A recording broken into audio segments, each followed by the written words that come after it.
Assalamu alaikum wa rahmatullahi ta'ala wa barakatuh. Welcome to another edition of It Takes Two with myself, Bilal Ali Hugh, and my co-host, Ruby Soa. Assalamu alaikum. Alaikum salam, how are you? Good, alhamdulillah. Alhamdulillah. And this week we're joined by Sheikh Ahmed Hanif. Assalamu alaikum, Sheikhna. Wa alaikum salam wa rahmatullah. How are you doing, good sir? I'm good, alhamdulillah. Alhamdulillah. Let's make the best use of time and jump into this letter, because this letter may take some time. It's quite complex, quite deep letter, and unusual as also.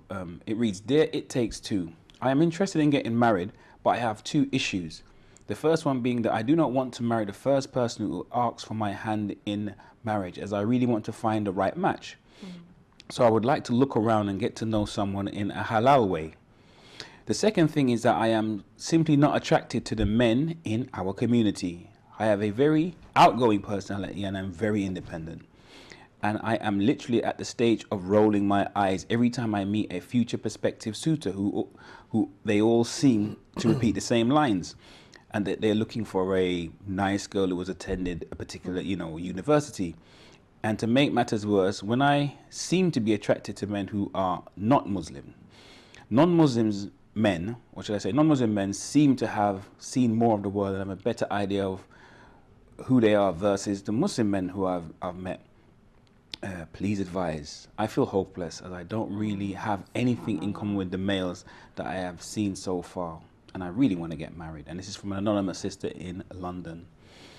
As it's a letter of that nature, I'd like to start off with your good self, sister. Thank you. Oh gosh, that is a fully loaded letter, so many issues. Very complex letter.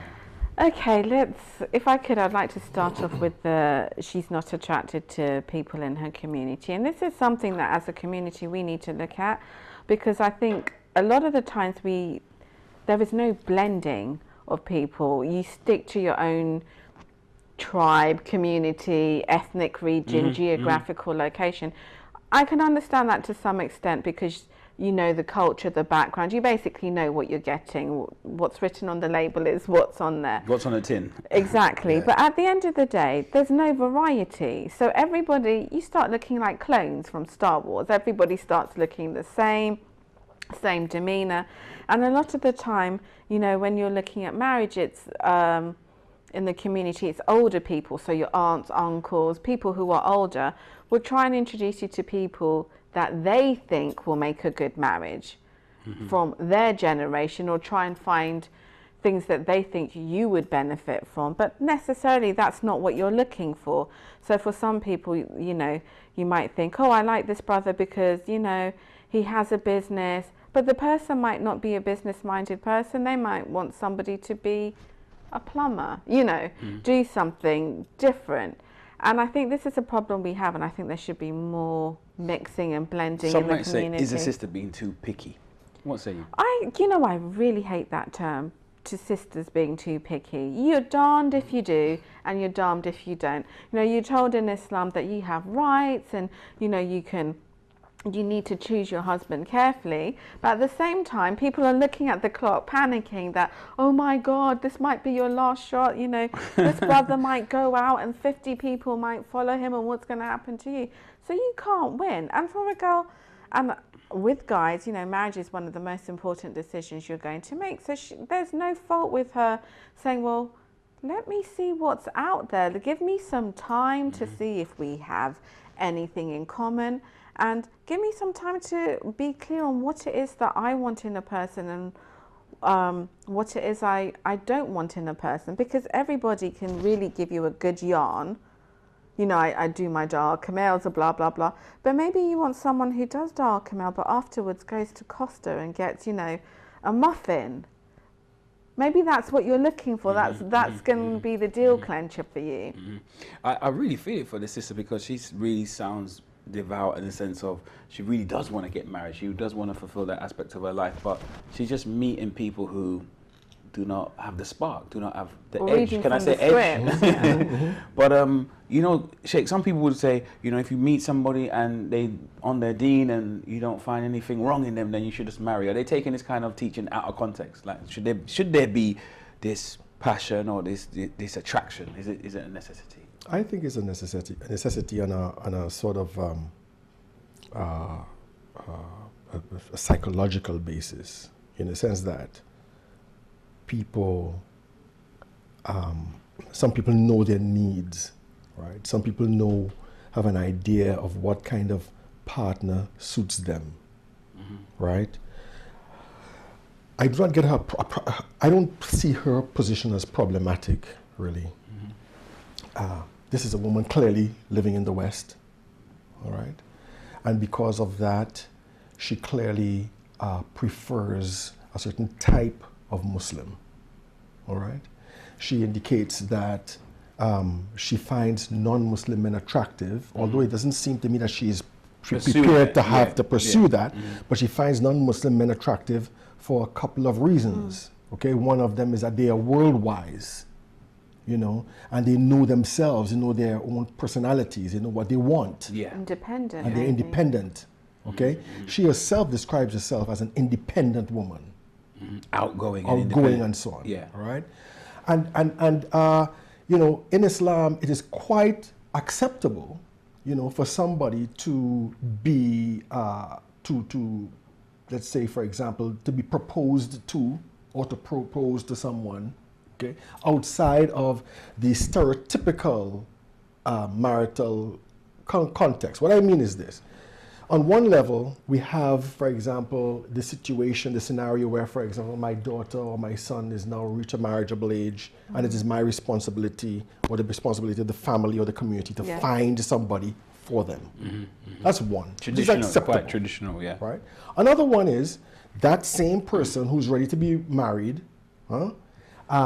is more prepared to find somebody for their own self or to be found by someone. Do we get controversial now? Right? I don't think it's controversial. Okay. Okay?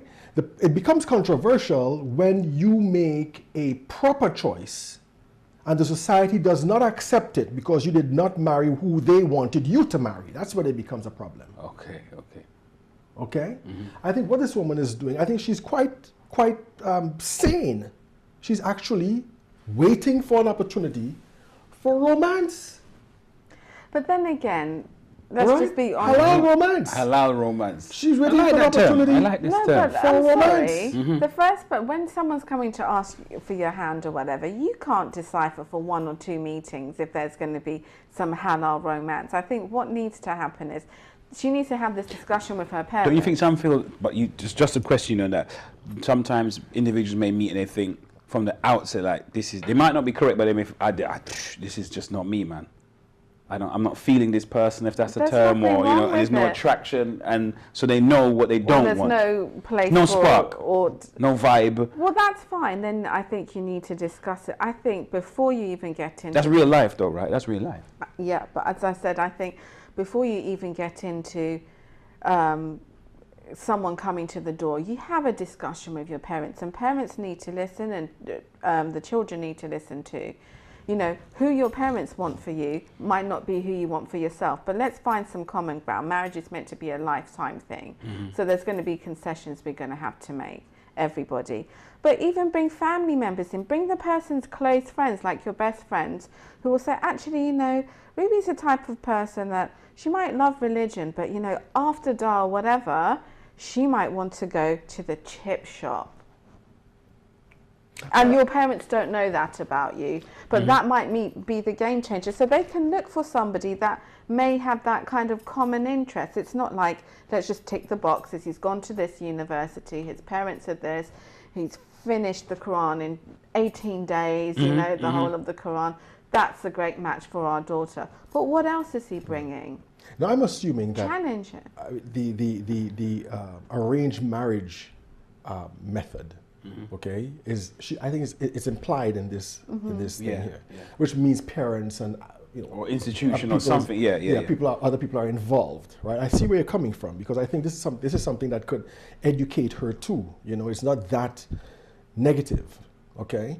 And what I mean is, the people who are, and you mentioned this earlier on, the people who are being proposed to her in an arranged marriage situation, it's just too generic, it's just too limited, it's just too almost formulaic. You know, she says, you know, a good girl who went to university, for example, basically. She wants more than that. You know what I mean? She's looking at that person and she wants to see, is that person worldwide? Does that person make me laugh? Is this person have a sense of humor, for What example? are you bringing to the table You know what I mean? other than You your see, CV? you know, you see, and unfortunately, you find that in a lot of situations where people are introduced to others in terms of arranged marriages and so on, in the West, okay, you find a lot of people who, the ones who are dependent upon somebody introducing them to somebody else, are the ones who are less sort of like self-confident Right. in interactions in the society. Right? I think what you're proposing, right, is a kind of a bridge that crosses that. You know, where, for example, one of the things is this girl, actually clarifies to those people who are looking for spouses for her what kind of person she's looking Because for. there's a question mark. They may be bringing people who they feel Yes. is just a good religious guy. You know, he's a good lad. He's a good young man. He ticks the boxes. So she should like him, but maybe if she hasn't, she should. But she hasn't expressed. I want somebody that's a bit edgy, a bit worldly. You know, I'm outgoing, so they have to take that into consideration. Because can many religious Muslim men, for example, feel comfortable with an outgoing Muslim wife? But then you have another situation where, let's just face it, there's a lot of divorce happening in whatever community you're in, and you really don't want to be a statistic. And I think, you know, personally what I got from the letters, she wants to see what's out there. So if you go and meet someone in a halal situation, there's no problem with going to meet different people in halal situations. But what tends to happen with our certain closed-minded people is that if you've gone and met a couple of people in a halal environment, you start getting a reputation. You're too picky. Or now because you've met 3 people that you're talking to on one occasion, now you've been out there because people talk in the community. And I don't think that's fair, because you're asking people to make one of the biggest decisions on their life based on almost, you know, it's a gamble. Let's just see what happens. And girls are not prepared to do that anymore. Not with their future, a wing and a prayer. Not on a wing and a prayer. Sheikh, I wanted to ask you something about, because you mentioned something really interesting about the sister being prepared or interested in meeting on a kind of her own terms, but in a halal way. Do you forecast this is going to be more and more the norm? Will it change in the Western world? Because as opposed to, you know, parents, you being I think it is the norm. I think it is the norm. I think the majority of westernized Muslims born in the West and so on, okay, influenced by this society, right, are more inclined to this type of attitude, okay, where they want to be good Muslims, they are good Muslims, Less driving, yeah. but they would not only rely upon the traditional means of getting to meet another spouse. Because that doesn't necessarily always work. It doesn't guarantee that you're going to... I was going to say, do you think is that harmful? Is it, looking into the future, is that problematic? I don't think it's problematic. I think if you have marriageable age, then I'm hoping you have the maturity to look at things from all angles. So you're not only trusting your parents 100%, but you've got an input in it. The people who know you the best have an input in it. And quite frankly, you're in a time where there's so much freedom of movement that you shouldn't be so shocked if you came home and said, well, Mum, I've just met somebody. I think they'll be a really good fit. Shock, horror. And now the parents feel like they had nothing to do with it. But I wanted to choose or whatever. So I think, you know, the youngsters, the up-and-coming youngsters and even people now, they want to have some control and some say into who their lifelong partners are. I think this also indicates under the surface some discord, you know, between the traditional and the modern. Yeah. You know, in the sense that, let's say, for example, if you continue with the scenario that Sister Ruby brought up, right, where, for example, somebody comes to their parents and says, well, I found somebody. I'd like to get married to them. Okay? The response of the parents is related to the cultural context in which they are operating. Right? So, if I'm a Punjabi parent, you know, and my head is into Punjabism, all right, and that person that my daughter selected was Iranian, you know, or I don't know, Indian or something, right? I oppose it because of that fact. Cultural. Yes, you see?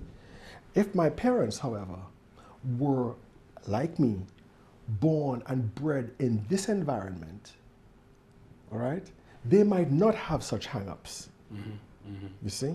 Or I more think flexibility, at least more flexibility. You know, because what is arranged marriage? People tend to think of arranged marriage like the media. Arranged marriage is something negative, you know. Your parents impose somebody upon you and force marriage. Forced marriage. No, Yeah. arranged marriage is not like that. In Islam, it's not like this, right? An arranged marriage is, your parents propose this to you, somebody who they think is suitable for you, all right? Within a unified, you know, monocultural environment, it works quite fine. But in a multicultural environment like You this bring one, another dynamic into the okay, whole you know, pot. it might not be as simple. And also, I mean, arranged marriage doesn't necessarily have to be with only your parents. If I have a friend and I know of a woman who is good for them, and I say, I know somebody who's good for you to get married, that's an arranged marriage. You see? You But know, that's not seen that way. it's not That's seen that way, Yeah, right? yeah. And it's up to you to say, okay, yeah, that person is a good match or it's not a good match. I'm not interested, I'm fine. You know, you tell the parents I'm not interested in the person that you propose to me, that's supposed to be fine too. You know, so I think we have to keep that in mind. I think all parties need to just be open-minded. And there was a story that I know, two different cultures. The girl wanted to marry someone who was Indian. She was Middle Eastern, first in her family to do this. And I think her parents played it really well. They said, okay, we're not going to say no, but we're going to find out who this person is. There is no rush. Because a lot of the times, once you say no or I have doubts, that pushes the person even more to see, well, look, I'm going to do it anyway because you said no. For their autonomy. So what they did was, it was a completely different area of London. The parents took the time to find out who their local halal butcher was, where this person went to school. And it might be a bit intrusive, like private detective work. But they asked the butcher, like, okay, so you've seen this boy for 10 years. What is he like? How does he act outside of here? And they started to get a picture of him. It's deep. Who was outside the masjid and madrasa kind of scenario. And they came to love this boy. They really liked him. They thought, yeah, that's a good... I don't want to know about, you know, what does he do as... you know, what he has to do, his obligations. But what is he like? What are his friends like? Are they all in college? Do they all have trades? Or is he someone who just, you know, wants to be at the shisha bar all day, whatever? And they really got to say, well, this is a young man who's striving. He's got his own personality. I think it would be great. And they've been married for 10 years. And I think that's a good way of approaching completely it. different cultures. And because they did that, and they told them that, like, if you guys really want to marry each other, and we're going to take some time to, you know, you get to know her. You can do some background research about us. Here's where we frequent, blah, blah, blah. Feel free to go and ask about us. And they did the same. And the families are so intertwined. It's unbelievable. So, you know, be prepared that your parents aren't going to necessarily be jumping for joy. But most parents want your happiness. And they're really afraid that the marriage is going to end up in divorce. And we all have our own baggage that we come with. So I think... have an open discussion. Let your parents know that I'm not really interested. It's okay to say I'm not really interested or inclined to be with this group or that group. I want something with a bit of spice or a bit of variation. It's okay to say that because you're going to be with this person for the Definitely. rest of At the your end of the day, life. it's your choice and you've got to live with it.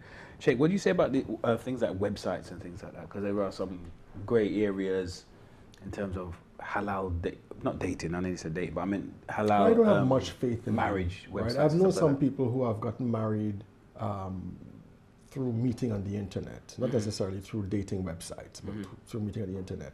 That has worked, all right? But I think dating sites and marriage sites and so forth are so full of frauds. Of catfish. Yes, of people who pretend to be what they're not. You know, I really don't have much faith in them at all. I've had some. But they friends- permit sometimes. Sorry, there's an element of them being permissible, and some elements might be inappropriate or something like this. No, I'm talking about in terms of marriage. On Yeah. the surface, it's permissible. Right. On the surface, is meeting somebody for marriage. Yeah. You see, but that scenario that Sister Ruby had mentioned, okay, it's more organic in the sense that you're meeting somebody in real time outside of virtual reality. Right? Airbrushing, filtering. Yeah. This person is in your Cropping. neighborhood. This Yeah. person is in a neighborhood that you can access. Yeah. Right? Remember, we're not living now in small communities anymore where everybody knows each other. We live in London. Yeah, which is Okay? travel from one You side know, to the other. where Yeah. it's full of strangers. You see, right? So you should be able to go into that environment and research that person and ask questions and so forth and so on to get a better idea of them. One of the very important aspects of the prophetic sunnah is to find out who their parents are, who that person's uncles and aunts are, you know, what their siblings are like, what their friends speak about them. You know, you don't just go into marriage just like that because I like you the know person and- I like the person and so on. And we live in an environment like this. We live in an environment where, for example, you know, it's about individualism. You know, I meet you, I love you, I'm crazy about you, and I want to get married to you. Forget everybody else. Forget your mom, forget your dad, forget your uncle, and so forth. Right? From an Islamic point of view, this is not correct. You see? So I think maybe if, let's say, meeting people online, okay, can be followed up by this type of investigation. and So having once you've made the contact. initial Right. connection, then you can still research their circle. Exactly. You know, so a very big thing is, do they go to pray in the mosque? Are they known in the nearby Islamic center? Right? If they're not, run away from that. Unless you are also Like a for like. person who does not go to the I mosque. think, you know, I've got some friends who've met online and it was brilliant and they've been married. Alhamdulillah, it's worked out for them. And, you know, they were so desperate to get married, it's worked. But what's happened later in life is, on paper, everything looked great. But when it came to living life, like, hello, you need to get up and go to work. Oh, I've just found out that you have clinical depression. Oh, well, that's not going to help me. You know, because you're going on the profile of the picture and, you know, just with everybody, you're going to put your best foot forward. You're not going to show, you don't have the time or people around you that are going to say, you know, this person is a bit, you know, has their quirks, but can you blend in with that? That's one of the downfalls, but I think it's a necessity because we're not in communities where we're all, let's not pretend we're all chummy and you know me, I know you, you know what I like. You know, not everybody has two parents. Not everybody even, you know, you might come from a family that is not religious, or you might have siblings that are completely opposite to you. So we're in a time where it's every man and woman has to fend for themselves. The goal is, you ideally want to get married for companionship, for the pleasure of Allah, up to A to Z, you know. But you're not in a situation where that's going to happen organically. So you have to look for other routes. Before it was, in my day, that you would go to university, you know, you go to the best universities and that was meant to be, you know, your pool of like-minded people, and there you would, you know, your chances of meeting some great Muslim people would be better. But sometimes you'd go then, it's like, they're even worse than the people out here. So what are you going to do? Mum and dad aren't integrated in the community. Your siblings are doing their own thing. Your friends are on their own journey. You've got yourself to rely on, and that's where the internet has found a loophole that, you know, professionals, older people, even younger people, People a Well, second I time mean, around. Yeah. exactly, But I think it doesn't have to be so problematic. Look, if you're interested in Islam, if you're interested in being a good Muslim, if you're striving to be a good Muslim, all right, that becomes who you are, and who you are attracts your friends, right? Attracts like minds. Yeah, but your Right? friends could all be married. They might be all be married. And they don't know But what anybody. I'm saying is, you know, I want to get married, let's say. Okay. I don't know anybody. There's nobody in my environment really that I can marry to. I have to go online. Okay. Now, somebody's interested in me. Okay. They should be able to follow me up. They should be able to find people who know me. Okay. Right. You know, they should be able to find people who have been involved in activities with me and so on. If I am striving to be a good Muslim, I will have such people in my orbit. Right? I will have such people in my orbit. So when you start, one of the first things I would ask is, what center, what mosque do they go to? What community are they a part of? Yeah. What do you mean, just for Eid? Like, No, yeah, I mean... I know what you mean. In what, who are they connected What community to? are you part of, right? Who are your friends, you see, right? And if you start investigating these things and you don't find any Islamic type of thing going on there, right? This is a red light, you know? Well, also, you do. Red A flag, lot eh? of these Red websites have someone Red that flag, you can yeah, sorry. contact as your guardian or wakil that, you know, if you feel insecure, then they can contact the person and ask more questions. But then again, you know, you don't want to involve the whole of your community and your friends walking around with an advertisement poster over your head. I'm now looking, you know, send all your questions to, you know, this email box. It does look a little bit. It looks a bit like a bit, you're Yeah. needy, a bit desperado. But I'm for online dating if it's done in a correct way with the intention of getting married. There needs to be some safety protocols. But, you know, this is the age of internet. People are still learning about the pitfalls. Listen, our community hasn't dealt with the integration thing yet. Forget the internet. So the community is a work in progress, inshallah. The community is a work in progress. What about this idea? You said you give a criteria about, you know, finding out about their parents, you know, you both, you know, and their circle. Yeah. What about for those people who are very religious, but they come from a family, not a good family, quote unquote, but they may be a good individual? How does that work? Because that can be a disadvantage for somebody who is a good, striving Muslim. It could be a disadvantage for some people who are not willing to be flexible in criteria. What I mean is, okay, you could probably come from a family that is not a good Muslim family. You could come from a non-Muslim family, right? But if you are a striving Muslim, if this is how you have made your life, okay, then it is natural for you to have associates who are Muslim, who reflect to some extent who you are. You know? Or even friends who may not be Muslim, but they carry the same ethos in terms of how they dress, who they associate with, interests. People have good conduct, regardless of their religion. Exactly. This issue of good families really bothers me because I don't even know what that means. On the surface, everybody can look good and lovely, and we'll all go to the masjid. Does it mean you have a good reputation, or you know? But you can't control. You have no choice as to who your parents are, who your siblings are. I think it's your actions, and as the Sheikh said, the way you live your daily life and the people that you're around. There's always a friend. There's always somebody who knows you and can vouch for you. You might be in an abaya, you know, once a week, but the local grocer sees you wearing something else that doesn't reflect who you are. So, you know, I think with such big decisions, do your homework and just try and see things from all angles. As parents, you get a lot of pressure for not always getting it right, and you've got to be patient with your parents, but your parents also have to be aware that you have your own needs and you have your own life, and maybe want to go into a different direction. So just keep talking to your parents, and they generally love you. They want the best. Inshallah, we'll see what happens.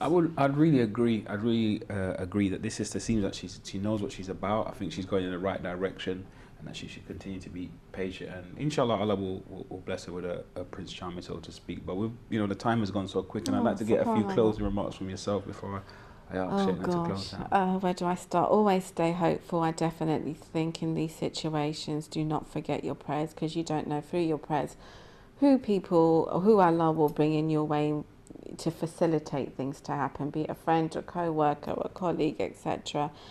Do have the conversation with your parents. Don't be ashamed of who you are.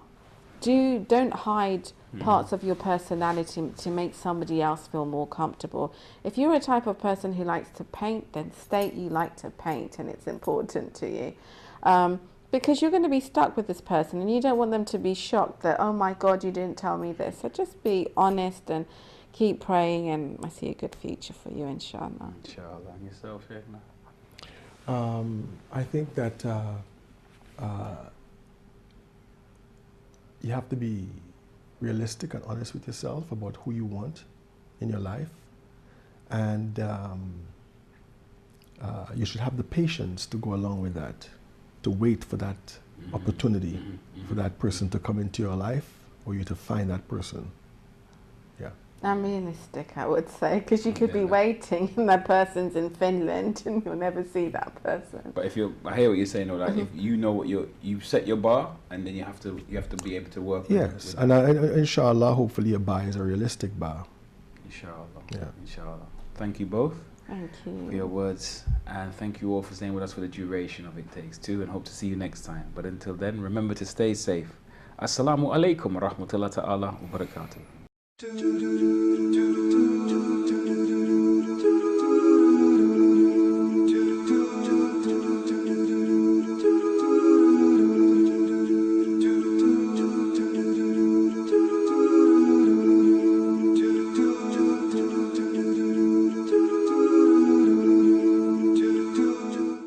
If you have any questions or queries that you would like to send to It Takes Two, please email us at ittakes2@safirtv.com.